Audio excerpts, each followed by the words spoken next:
사람들이 성경을 읽기 싫어하는 이유 중에 하나는 성경에는 너무 많은 해라, 하지 마라 라는 명령문이 많기 때문입니다. 특히 구약은 하나님께서 인간들에게 명령하신 것들로만 가득 차 있는 책이라고 생각되는 경우가 많이 있습니다. 성경의 시작, 창세기 1장부터 펴보면 그곳에는 명령으로부터 시작하고 있지 않나라는 오해를 가지게 합니다. 더군다나 신학자들은 창세기 1장 26절에서 28절의 말씀을 문화명령이라는 말을 지음으로써 이것 또한 우리가 지켜야 하는 것으로 생각하기 쉽습니다. 맞습니다. 성경에는 명령문으로 적어놓은 문장들이 생각보다 많이 있습니다. 하나님께서 이것 해라, 저렇게 해라, 이렇게 하지 마라 라고 하는 경우가 참 많이 있죠. 그런데 여러분, 이런 명령문으로 적힌 문장들은 우리가 어떤 식으로 이해하느냐에 따라 성경을 이해하는 눈이 완전히 달라지게 됩니다. 한번 예를 들어 볼게요. 여러분이 아들이 있다고 생각해 봅시다. 아들이 군대에 가야 합니다. 군대 가는 아들에게 아버지로서 어떤 조언, 어떤 충고를 해줄 수 있을까요? 야, 군대 가면 말이야, 무엇보다 도 안전이 제일 중요하다. 너무 튀려고도 하지 말고 너무 뒤처지려고도 하지 말고 딱 중간에서만 잘하도록 해라. 다른 전우들하고 관계를 잘 맺고 상관들의 이야기도 귀담아 듣고 열심히 하되 너무 무리하게 해서 다치지 않도록 해라. 자, 아버지가 아들에게 이런 말을 전했습니다. 그런데 분명 아버지가 아들에게 전한 이 말은, 이 문장은 명령형이었습니다. 딱 중간만 해라. 너무 튀려고 하지 마라. 안전하게 하도록 노력해라. 이 모든 말은 다 명령문이었죠. 그런데 우리가 이 명령문을 아버지가 아들에게 한 군대 명령이라고 명명합니까? 아니죠. 아버지가 인생의 선배로서, 그리고 사랑하는 아버지로서 아들에게 군대 가서 이렇게 할 때 네가 더 좋은, 더 안전한, 편안한 군대 생활을 할 수 있다라고 조언해 주는 것이죠. 아버지의 이런 말을 아들이 지켰다고 해서 아버지가 그를 찾아가서 더 큰 상을 주고, 아니면 아들이 그것을 지키지 않았다고 해서 더 큰 벌을 주게 될까요? 아들이 이 말을 잘 지켰다면 아들은 군대에서 안전하게, 편안하게, 행복하게 살 수 있을 것입니다. 반대로 아들이 이 말을 주의하지 않고 명심하지 않고 지키지 않았다면 다칠 수 있겠죠. 사고가 날 수 있을 것입니다. 아버지는 그 다친 아들, 병원에서 다리가 부러져서 있는 아들을 찾아가서 너 왜 내 말 안 들었어? 너 다른 한쪽도 부러져 봐 라고 하면서 나머지 한쪽까지 부러뜨리시는 그런 벌을 내리실까요?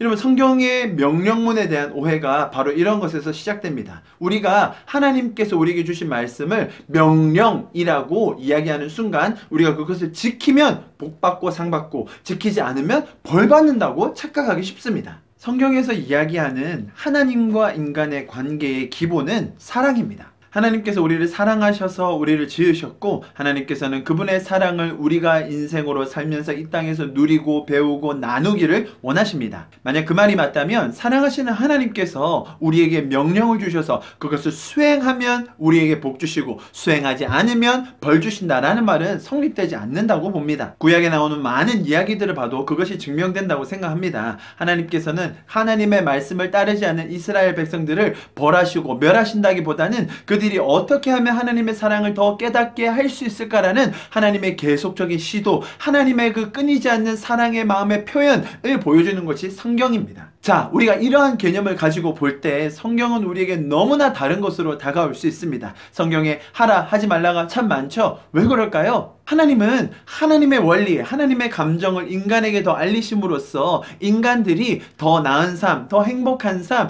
더 풍성한 삶을 살기를 원하시는 것이죠. 자, 그것을 지키면 어떻게 됩니까? 그것을 따르면 어떻게 되나요? 하나님의 원리가 인간의 삶에 스며듦으로 말미암아 우리는 더 기쁜 삶, 더 행복한 삶, 더 멋진 삶, 더 영광스러운 삶을 살 수 있게 되는 겁니다. 반대로 그 하나님의 말씀을 따르지 않기로 결정합니다. 그러면 어떻게 되지요? 우리의 삶에 하나님의 원리가 적용되지 않고 하나님의 심정, 마음이 알아지지 않게 됨으로써 우리의 삶은 피폐하고 죄악된 삶을 살 수밖에 없는 것이죠. 그럴 때 하나님은 어떻게 하시나요? 하나님의 말씀을 따르지 않고 하나님의 말씀을 모르고 사는 그 백성들을 하나님은 어떻게 하시나요? 벌하시고 저주하시고 멸하십니까? 그 반대죠. 그 안타까운 심정을 가지고, 아버지의 심정을 가지고, 사랑하는 마음을 가지고 그들이 하나님의 원리를 깨달을 수 있도록 하나님께서 직접 내려오시는 그 이야기가 바로 성경 아니겠습니까? 여러분, 성경에 나오는 이 하나님의 마음을 우리가 바로 이해할 때에 성경을 보는 시각이 정말로 180도 달라지게 될 것을 믿습니다. 성경의 많은 명령들, 하나님의 마음을 표현한 것들이 우리 안에 바로 이해되어서 정말 바르게 받아들여져서 그것이 하나님을 더 바라볼 수 있는